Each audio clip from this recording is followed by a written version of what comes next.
అపార రాజకీయ అనుభవం. ఈ రాజకీయ ప్రస్థానం మొదటగా NSUI, youth Congress, senior Congress లీడర్గా ఈరోజు పార్టీ పరంగానే కాకుండా మరి మీరు శాసనసభ్యులుగా మూడోసారి ఎన్నిక కావటం, ప్రజా సమస్యలను పరిష్కార మార్గంలో పెట్టడానికి మీరు చూపెట్టిన చొరవ, మీరు తీసుకున్న అనేక ప్రోగ్రెసివ్ అడుగులు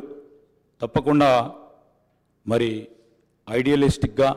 రాబోయే తరాలకు కూడా ఒక ఆదర్శనీయంగా ఉంటాయని, ఆ క్రమంలోనే మీరు మొదటగా ఎంపీటీసీగా, మండలాధ్యక్షులుగా, దాని తదుపరి శాసనసభ్యుడిగా, చైర్మన్గా, మరి ఆనాడు పెద్దలు దామోదర్ రాజనరసింహ గారు ఎస్సీ సబ్ ప్లాన్కి సంబంధించిన ఒక ప్రధానమైన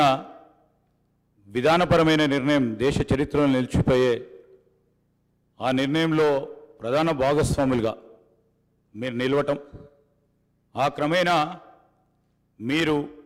ప్రజా జీవితంలో ప్రజా సంక్షేమము, అదేవిధంగా ప్రజలకు దగ్గరగా ఉండాలని, ఓడినా నేను మీకున్నానని ఒక ధైర్యాన్ని ఇచ్చి ముందుకు నడిపిన వైనాన్ని ఈరోజు గుర్తు తెచ్చుకుంటూ, మరి మీరు మంత్రిగా హ్యాండ్లూమ్స్ అండ్ టెక్స్టైల్స్కి సంబంధించి ఉమ్మడి ఆంధ్రప్రదేశ్ రాష్ట్రంలోనే ఆనాడు ఎయిర్పోర్ట్స్లో కానీ, రైల్వే స్టేషన్స్లో కానీ, కాలేజీలో కానీ, బస్ స్టాండ్స్లో కానీ మీరు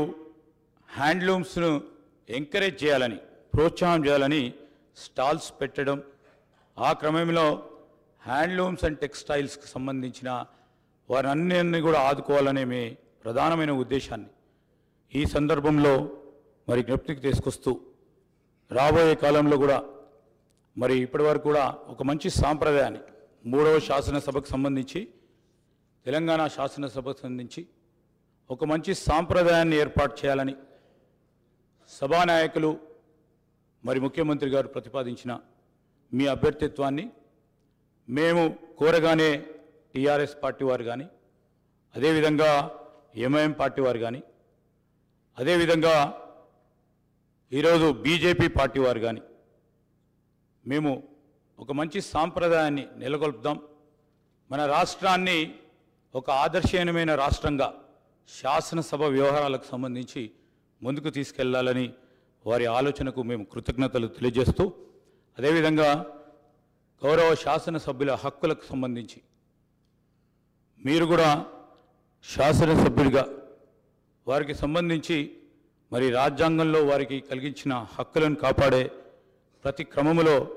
ఈరోజు మీరు వారికి అండగా నిలబడతారని, ఈ హౌస్ను కూడా సజావుగా నడపడానికి మేము ప్రతిపక్షాలకు సంబంధించిన శాసనసభ్యులందరినీ కూడా కోరుతా ఉన్నాం. మరి గౌరవ స్పీకర్ గారు ఏ నిర్ణయం తీసుకున్నా సభా సాంప్రదాయాలను బట్టి, రూల్స్ అండ్ ప్రొసీజర్ ప్రకారం వారు తీసుకునే నిర్ణయానికి పూర్తి స్థాయిలో వారికి మరి తప్పకుండా సపోర్ట్ చేస్తారనే ఆశాభావంతో ముందుకు చెప్తూ, మరొకసారి మీరు శాసన సభాపతిగా ఆ స్థానంలో కూర్చుంటే నేను మాకు ప్రత్యేకంగా మా కుటుంబానికి సంబంధించి మా నాన్నగారు శ్రీపాదరావు గారు శాసన సభాపతిగా మరి అదే చైర్లో ఇదే శాసనసభలో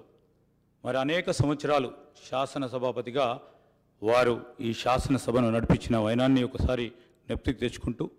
మీరు ఈ 5 సంవత్సరాల కాలం పాటు ఈ శాసనసభని దిగ్విజయంగా ఈ తెలంగాణ రాష్ట్రంలో ఉన్న ప్రజా సమస్యలను ఈ శాసనసభ వేదిక ద్వారా తీరికంగా చర్చించే ఆలోచన చేస్తూ ఉన్న మా ప్రభుత్వానికి సంబంధించి మీరు తప్పకుండా మీరు దిశని ఇవ్వాలని కోరుకుంటూ మరొకసారి మీకు అభినందన తెలియజేస్తూ సెలవు తీసుకుంటాను.